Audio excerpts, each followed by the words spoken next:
Crestfallen. Nothing personal word of the day. It's Thursday, August 24th, 2023, and we should all feel crestfallen for what happened overnight to Shohei Ohtani. I'd like to do this show entirely in a monotone, with no emotion whatsoever, trying to reflect the absolute disappointment, not just in the Los Angeles Angels of Anaheim, but in Major League Baseball and in Shohei Ohtani and his family and friends, to say nothing of the rest of his teammates. But that's not how we do nothing personal. We do it with energy, and we do it with verve and intonation. Shohei Ohtani, despondent. Here's what happened. Doubleheader against the Reds. Hadn't pitched, missed a turn, tired. He's getting cramps. He had this issue, a nail issue. Still pitching like an ace. Hitting like an MVP. Takes the mound. Velocity a little down. When your pitcher's velocity is down, you look at your GM and he looks at you and you say, all right, let's give him a couple more. Let's see, maybe he's just saving it. This is what Ohtani does. He knows when to turn it on. It's like watching a great basketball player only go half speed. Lionel Messi walking around the pitch and then all of a sudden going into a sprint and scoring or passing on an assist. He'll reach back for it when he needs it. He definitely needs it here. Wow, that's only 94. All right, not ideal.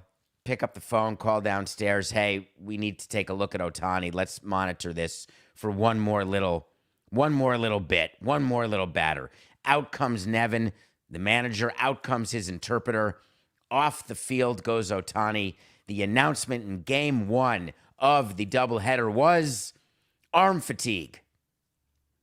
Coco, we got ourselves a show. We're ready to go. We got the lead. Ohtani with arm fatigue. Wait to see. He's going to miss a start.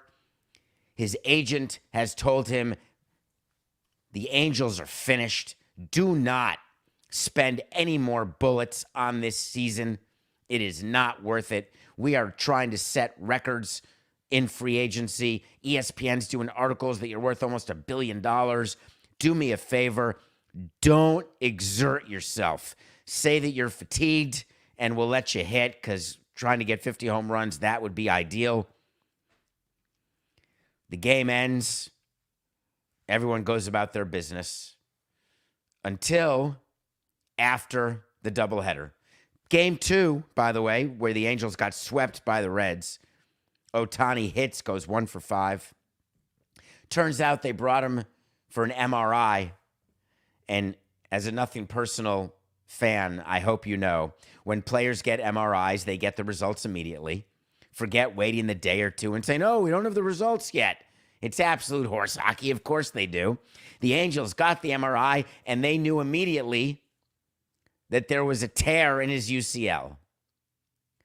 That phone call from whoever saw the X-ray, the MRI, calls the trainer, who calls the GM, who calls the owner, who says Shohei Ohtani has another torn ulnar collateral ligament. I am the first one to talk about Artie Moreno and the incompetence and the lunacy, but that is a terrible call to get. Crestfallen would certainly be the word. So Ohtani has a torn UCL. What does it mean? Where are we? Greatest player who ever lived. Surefire $500 million player. Free agency that will make Major League Baseball in the news in a way the NFL free agency, NBA free agency, all of it will pale in comparison to Shohei Ohtani's free agency. Marketing campaigns. Thoughts with his agent about how best to do it. All of that was being planned. And now it is all in the crapper. This is not to say that Shohei Ohtani will not be paid. This is to say that Shohei Ohtani will not be paid as a two-way free agent anymore. You cannot, when you are looking at him as a free agent player, whatever team you are, Angels included, you can no longer do the math that we've been doing on this show. He's a $35 million hitter for sure. He's a $35 million pitcher for sure. Signing 2 free agents for the price of one, or for the body of one. Top of the rotation, middle of the order. $35 million each, $70 million. Give him the 10 years. He's going to be playing at 31 next year, no problem. $700 million. Here is what is going to happen to Shohei Ohtani now. His agent will get together with Shohei. I still tell you that the Angels are the favorite to keep him and retain him. But any contract with Shohei Ohtani will have the following 2 components. Significant. 1, incentives. 2, opt-out. The incentives I'm discussing are that he deserves to be paid as a hitter more than Aaron Judge. I will come out and say it. I would rather have Ohtani as a hitter than Judge. 2, as a pitcher, we have no idea. As a president of a team, we do not know whether or not Shohei Ohtani will ever pitch effectively again. When you get your second Tommy John, sorry, maybe I shouldn't do it. Maybe there's HIPAA rules. Not that I have information that I can disclose. Shohei Ohtani will need a second Tommy John. It is not a matter of if, it's a matter of when. If I'm Shohei Ohtani, I am done for the season. The GM, Perry Managian, said, we're taking it day by day. He hit in the second game. Maybe he'll keep hitting. Shohei Ohtani needs to walk into the office of the GM or have his agent call and say, I am done.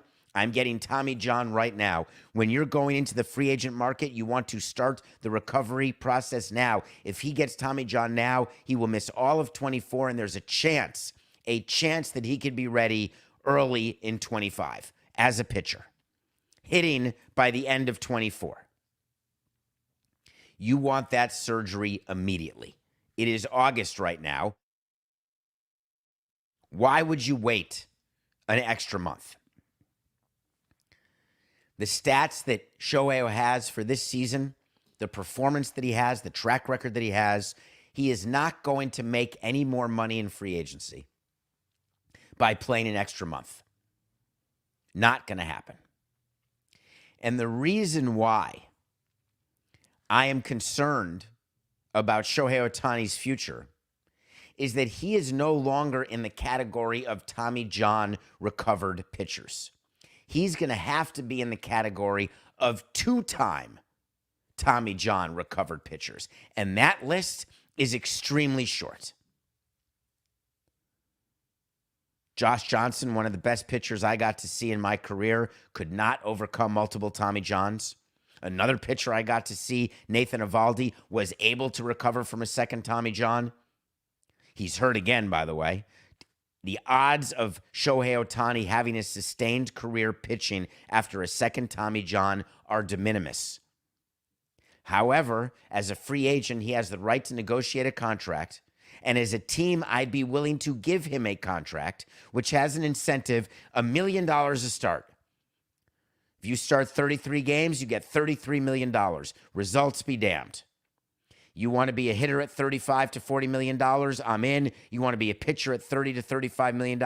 I'm in, but you got to pitch. But if you are a team looking to sign Shohei and you offer him that type of incentive, one thing that we've always thought about talking to players and their agents is we never want to be on the other side of the player and have the player think that we are incentivized to have the player not succeed. If you're paying Shohei Ohtani $1 million to pitch every time, and it is August 24th, and you are out of the playoff race, why in God's name would you have Shohei Ohtani start a game? If you're Shohei Ohtani and you get $1 million every time you pitch and your team's out of the race, but your elbow doesn't hurt, and I'm picturing next year in 2025 or 26, you want the ball. So therefore, you and your team have opposite objectives. Are there teams that would hold back players from getting their financial incentives? Yeah, of course there are. If the Angels or whatever team signs him are in the race and he's healthy, you want him pitching, so then your incentives are aligned. But the scenario where they're not aligned is significant. So, in order to counterbalance that, I would get creative. I would allow for a third-party doctor, not a team doctor, a third-party scout, a third-party baseball personality, baseball person, to be even an arbitrator, to be able to make it clear when Shohei Ohtani is okay and healthy enough to pitch. If I'm Shohei, do I agree to that? If I'm the union, do I agree to that? If it makes me get a record AAV, yes. If I'm the team, do I agree to that? That's a tougher one, because an independent arbitrator is not looking at all the circumstances, or an independent doctor, an independent evaluator is not looking at all of the X's and O's that I'm looking at in deciding whether or not I want Ohtani to take the mound. So what about the famous buyout? Buyouts that are done all the time. Strike that, Coca. 469. What about the famous opt-out? Opt-outs are done all the time. Commonplace. You sign Ohtani to a $40 million a year contract, but you offer him an opt-out after 3 years. You can't do it. You'll hear people say that he should just get an opt-out after 2024, but he's still going to be on Tommy John. After 2025, no, because he will be back from Tommy John. But if you're signing a player as a free agent like Ohtani, you want him pitching for you healthy at least a full year. I wouldn't offer Ohtani an opt-out till after 2026. That's 3 years from now. He'll be 34 years old. There's still an opportunity for him to get a very high 4-year deal at that point if he's going two ways. Opt-outs are absolutely something that Shohei Ohtani and his representation are going to want. If you are any team, and the rumors have been the Giants or the Cubs or the Yankees or the Mets or the Angels or the Dodgers, what is your level of risk? Before the show started, Coke and I were talking about Ruben Pfeffer from Along Came Polly when he had to evaluate Brian Brown from the Thornbirds and Cocktail, and whether or not all of the sailing and the luging and all of the craziness he does makes him insurable. Shohei Ohtani as a pitcher will no longer be insurable. Shohei Ohtani as a hitter will be insurable. But the risk that you evaluate when deciding whether to stay with Deborah Messing or Jennifer Aniston, or whether you should insure Brian Brown, the risk is, are you paying Shohei Ohtani as the greatest player in the history of baseball, or are you paying Shohei Ohtani as a middle-of-the-order hitter? Because he's only the greatest player in the history of baseball when he is pitching and hitting. And this is not me yucking on Shohei Ohtani, but all of the accolades, all of the wonderment, all of the reasons why Ellie De La Cruz touches Shohei Ohtani and says, "Are you real?" All of the reason why players look at Ohtani in a way that people look at Superman or Thor. That's all based on him pitching. What Shohei Ohtani now is a cautionary tale. A cautionary tale that when things are too good to be true, they likely are. A cautionary tale that if you've never seen it before, there's a reason you've never seen it before. A cautionary tale that when you say that a player can do something that no other player's ever done, can they do that over a sustained period of time? It seems incredibly unlikely. And now we've learned that that's the case with Shohei Ohtani. I am crestfallen because the story is the greatest story we've had. The nightmare is the Angels. Lost in the news yesterday, the Angels put Mike Trout back on the injured list. He was activated for one game, said, "Wow, this hurts more than I thought," back on the injured list. What kind of amateur operation are they? What am I supposed to do here? Continue to talk about what the Angels are doing, the desperation of Artie Moreno? You've got to save players from themselves. It's very nice that Mike Trout, with 6 or 7 years left, $37 million a year, used to be one of the top 5 players in baseball, is clearly not anymore, can't stay on the field. I love the fact that he wants to come in like some sort of savior and save the Angels season before Ohtani got hurt, although he hasn't been feeling right for a couple weeks, but before he had the torn UCL. And guess what? As a GM of a team, as a manager of a team, as a president of a team, you cannot activate Mike Trout. All of a sudden, he has the ability to come back from a hamate injury faster and better than anyone else has because he was running in the outfield and taking swings and BP, because he himself said, hey, it's just a matter of pain tolerance. That's not how you have to look at an investment like that. If Mike Trout has greater pain tolerance than other players, that means you hold him on the IL even longer, because it means that he's going to do something that could alter his mechanics in a way that will lead to another injury, and the guy's not exactly a picture of health ever. So instead, the Angels get the 1-2 gut punch. Ohtani done, Trout done, season over even before last night. Artie Moreno looks in the mirror before he goes to bed last night and just says, sell. I've got to sell. Who needs this anymore? Sometimes owners get to that point where they've just had enough. Sometimes owners don't know that they're at that point yet. John Fisher, the owner of the Oakland A's, clearly not at that point. Let me switch gears here and talk about John Fisher a little bit. I have like a 20-page article in front of me, Las Vegas Review. He sat down with them. Very nice, wasn't it? It's called the Las Vegas Review Journal. John Fisher's been silent. He's let Cavill and Forrest and Bean, his baseball people and his business people, let them do the talking. John Fisher's view is, I'm the owner, I don't need to talk. But then yesterday, it was printed a long-form Q&A. I don't want to disparage any newspapers. I love the business I'm in. I love the media. But talk about sucking up to an owner. The Las Vegas Review Journal printed a Q&A, and the Qs were the biggest bunch of pre-approved softballs you're ever going to see. No follow-ups, no questioning anything he said. These were all rehearsed and ready to roll. He covered myriad issues. I want to cover 6 or 7 of them, and I want to start with one of you asking a question that almost wouldn't have made the show. You know what I want?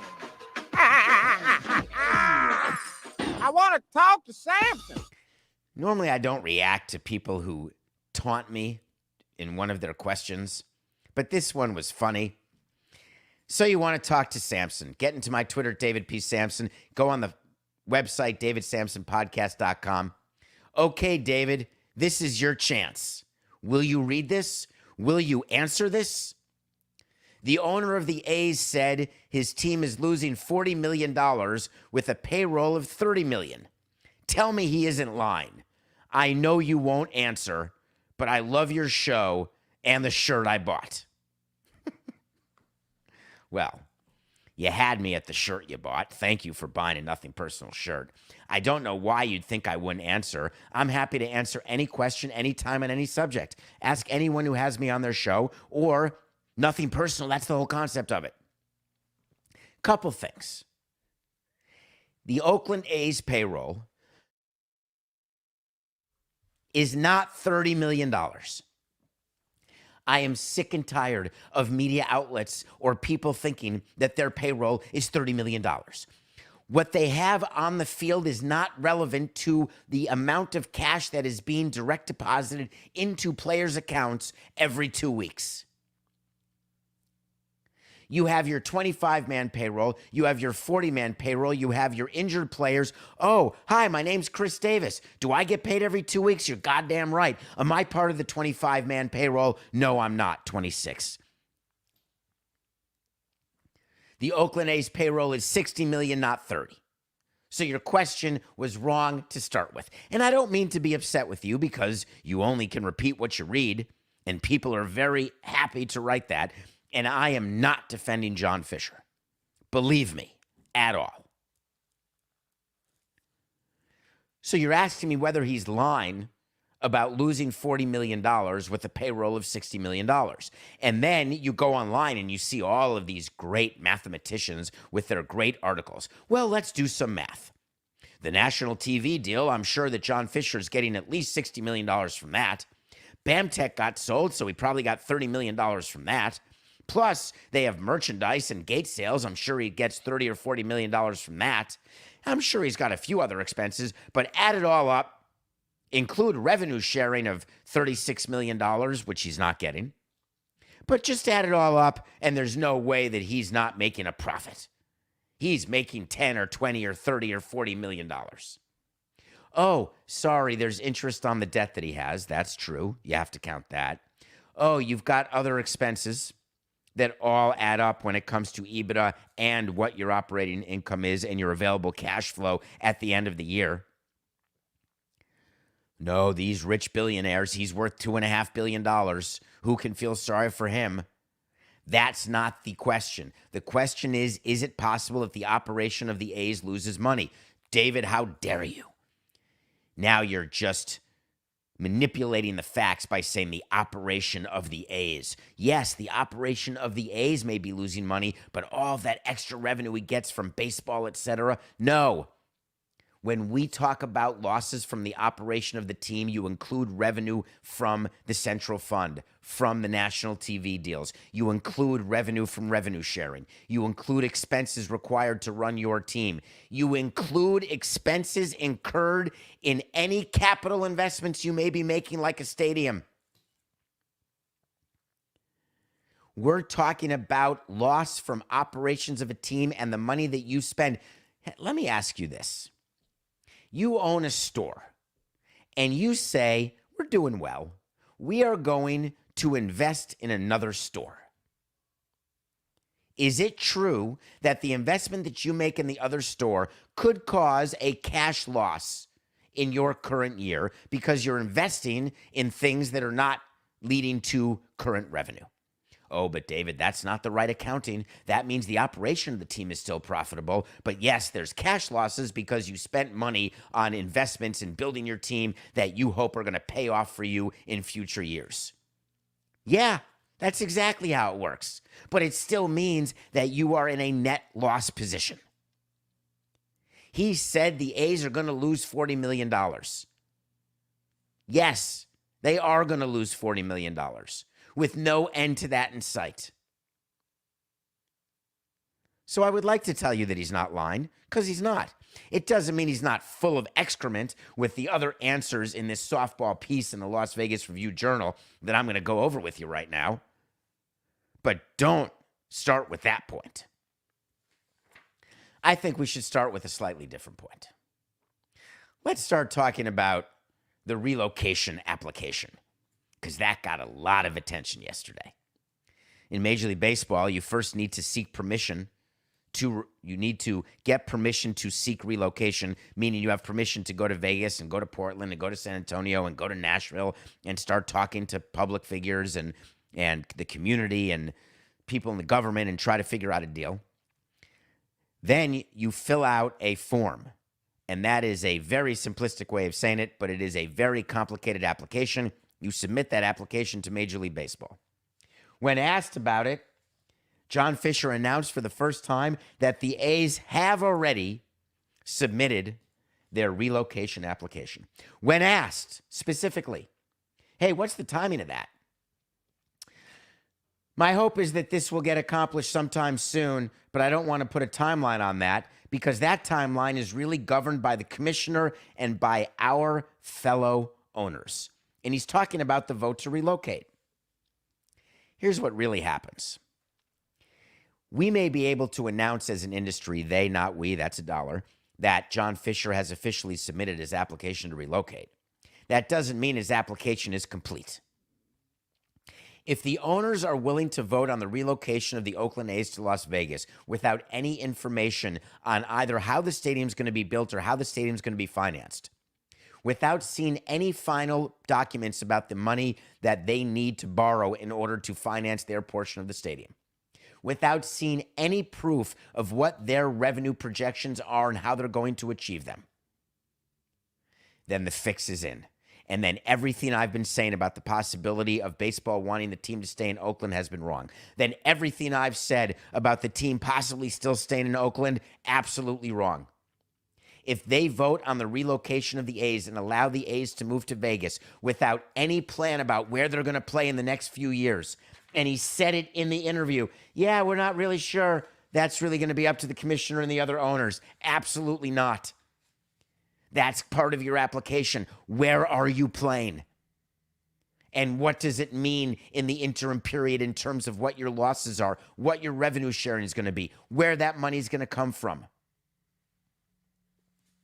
That's all got to be a part of it. Application complete. Give me a break. He was asked, why talk to the media now? Great question. I like that.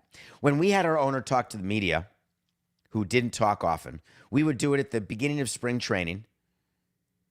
And then when we were hiring a new manager or signing a free agent player. Only positive stuff. Anytime there was negative, it was me. Anytime it was positive, it was the owner. Why have the owner speak now? Because he's speaking in Las Vegas. And because he needs the Las Vegas community to be able to see him and hear him and feel him and touch him. He doesn't need the Oakland community to do that. There is nothing he could do. There is no puff piece, that anyone in Oakland would run. But even if they would, there is no way that he will be able to rehabilitate his image in Oakland until there's a new ballpark and the team is winning on the field. He wants a fresh start. And in a new city, you can get a fresh start. And the start to the fresh start, any beginning PR plan is clearly doing an interview like this where you come off as sympathetic and loving toward the community. Oh, I love the community. It's great. All the great neighborhoods. He spent time talking about how much he loves Mark Davis and Foley, the owner of the Golden Knights, and how he's going to learn from them. It's absolute horse hockey. It really is. It puts the poppy in poppycock. You think John Fisher is spending his time meeting with Mark Davis, strategizing about ways for the A's to be successful in Vegas? You think that owners in the same market are not competing with each other? What do you think? They sit down and go to conferences once a year? Let's do best practices. Let's share all of our numbers and talk about what we're doing to increase revenue in our valley. That's not what happens under any scenario. But John Fisher would have you believe that everything's rainbows and unicorns with Mark Davis, the same guy that he MF'd on the way out of the Coliseum. What else did he talk about that was so good? Another one of my favorites. I did this in Miami. It's page 69 of the relocation playbook and of the Let's Fool Our Fans playbook. Side story here, Coca. When we got the Marlins in 2002, we had come from Montreal. Montreal was doing spring training in Jupiter, Florida. The Marlins were doing spring training in Vieira, Florida, way up north, in the middle of nowhere where our owner wanted to be. In negotiating that famous swap in 2002, the owner said, I will only do this if I can switch the Marlins to spring training in Jupiter and move the Expos up to Vieira. I absolutely was in favor of that.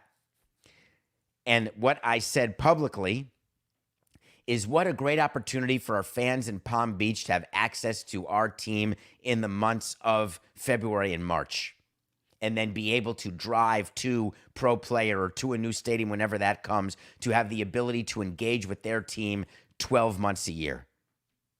Really, it was the owner didn't want to schlep up to Vieira, and the opportunity for revenue in Jupiter was greater than the opportunity for revenue in Vieira. To wit, the Nationals ended up moving south when the Expos became the Nationals, and they now play in Palm Beach. The advantage of having your AAA team where you are, it doesn't really exist.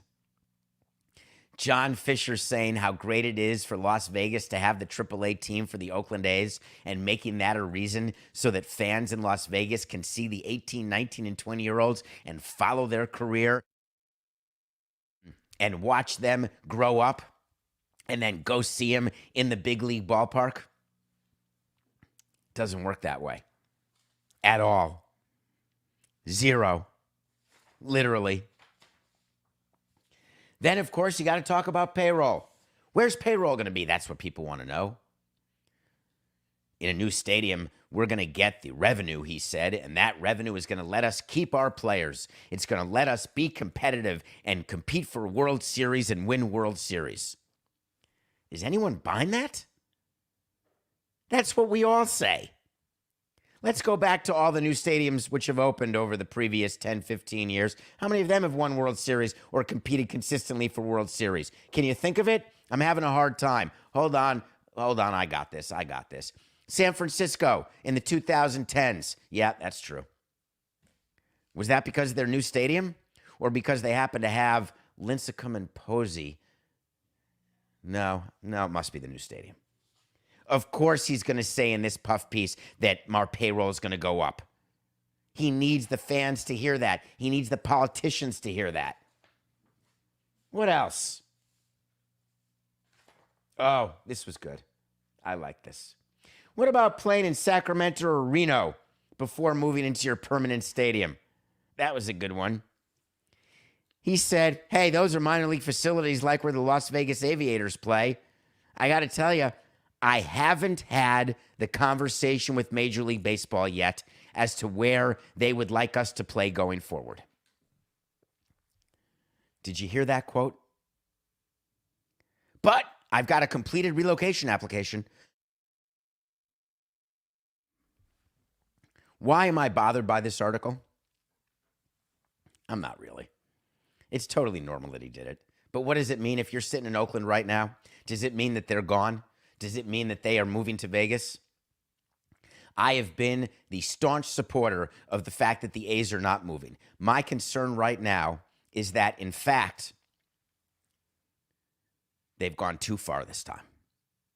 This article may truly have gone too far. I don't know how you recover from this article and keep your team in Oakland.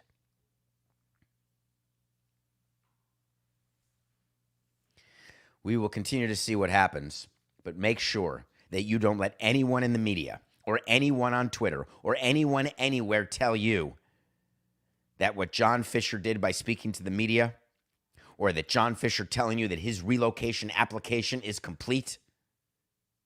Don't fall for that. We'll be right back.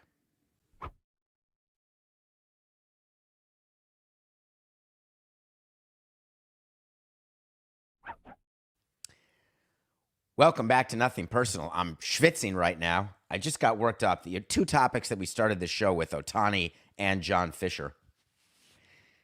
It's a problem for baseball.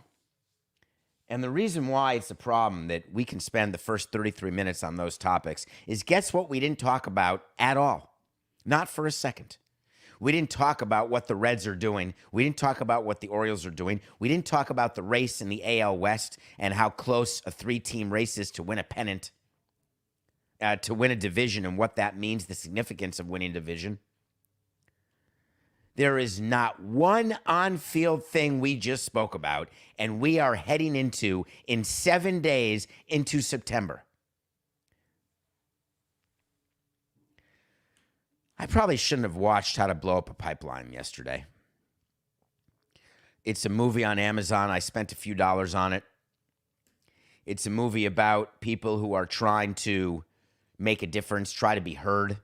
They're trying to make people understand what's happening with climate change. They're trying to make people understand it's not a documentary. It's a regular drama movie, scripted. I still watch a movie every day. I wonder if that's going to impact me when content stops because of the writer's strike. No, there's so much content out there.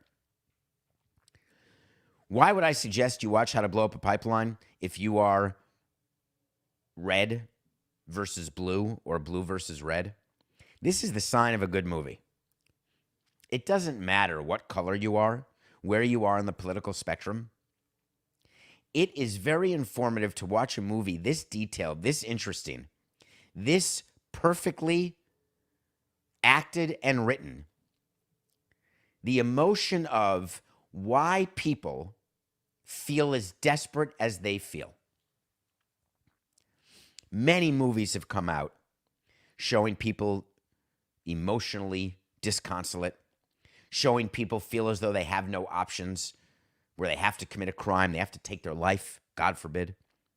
They have to lie, cheat, steal. They have to draw a fuzzy line between what is moral and what is immoral. But this is different. The topic in How to Blow Up a Pipeline, the topic of climate change, which was a huge part of the GOP debate last night, if you even want to call it that. I don't know what you'd call that. I would call it a stage full of people who are not going to get the nomination. You can deny climate change. I'm fine with that.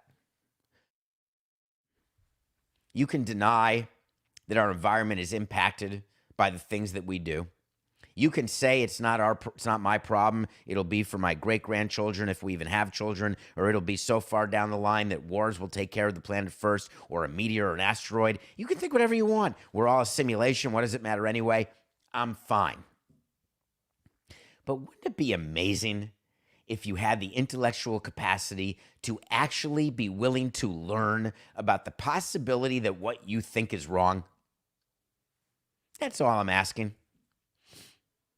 No matter what side you're on, watch How to Blow Up a Pipeline and watch it in the lens of, hey, is it possible that I could actually learn? How many times are we going to get to articles and stories about athletes who are taken advantage of? It's not just athletes. It's child stars. It's movie stars. It's lottery winners. It's anybody who has money. If you've got money, the odds are that somebody is out there trying to get your money. They view that as their job. I want your money. Whether it's selling you a car, whether it's selling you a house, whether it's selling you a business idea, whether it's selling you a restaurant idea. I want what you have. I earn my money in a different way than you do. You've got a skill. I've got a skill. My skill is I'm an athlete. Your skill is that you have the ability to separate an athlete from his money. Athletes start foundations. Actors start foundations because it's great PR to say that you give money away, that you're charitable. It used to drive me crazy when players would have foundations and they wouldn't actually do anything.